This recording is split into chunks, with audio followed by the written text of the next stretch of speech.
দুর্যোগ ব্যবস্থাপনা ও ত্রাণ মন্ত্রণালয়ের সাবেক সিনিয়র সচিব মো. শাহ কামালের বাসা থেকে নগদ ৩ কোটির বেশি টাকা এবং ১০ লাখ টাকা মূল্যের বিদেশি মুদ্রা উদ্ধার করেছে পুলিশ।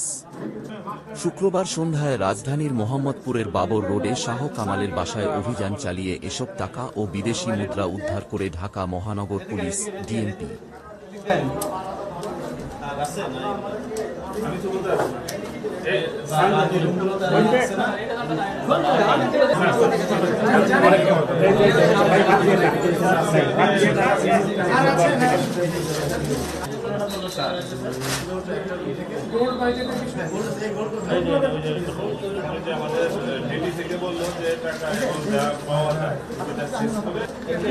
বলে রেখে দেন, আমরা ছবি নিয়ে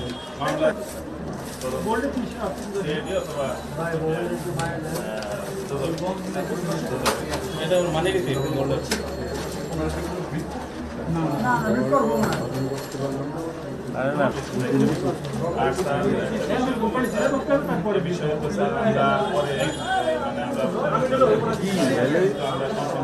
ভাই ভাই পিছনে আরেকটু পিছনে